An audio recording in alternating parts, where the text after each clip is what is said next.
objectif, effectivement, la sensibilisation et le plaidoyer sur les droits démocratiques et qui prend en compte les réseaux sociaux. Parce que les réseaux sociaux sont une source très importante de transmission des connaissances, des savoirs et surtout de l'information. C'est le meilleur outil de communication en ce qui concerne la démocratie. Et l'enjeu pour nous est clair. Nous sommes à 6 mois de la prochaine élection présidentielle au Gabon et qui cristallise, n'est-ce pas, la mobilisation de toutes les parties prenantes, aussi bien les acteurs politiques que la société civile dans toutes ses composantes.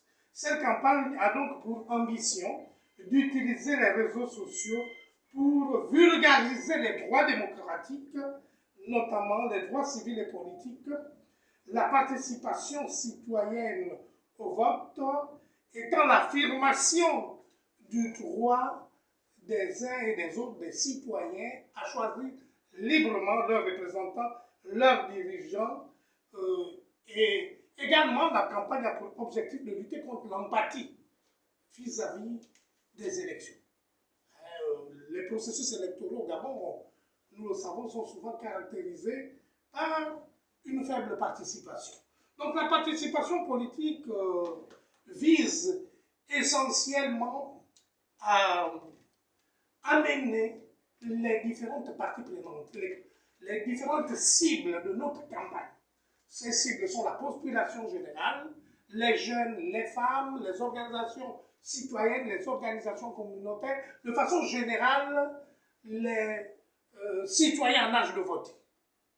Ces citoyens en âge de voter sont découragés, ont aujourd'hui une empathie, même lors de l'élection emblématique de 2016, elle fut caractérisée par près de 60% de taux d'abstention, ce qui montre une désaffection politique importante. Et donc nous voulons corriger cette situation. Au-delà de la question fondamentale de la lutte contre la fraude électorale, qui est caractéristique de l'ensemble des élections politiques au Gabon, donc les organisations citoyennes, les organisations de la société civile, le rôle BG, Brain Forest, Dynamique, OSCAP, et le consortium de la société civile sont engagés dans un plaidoyer, dans une vaste campagne de sensibilisation envers les populations pour qu'elles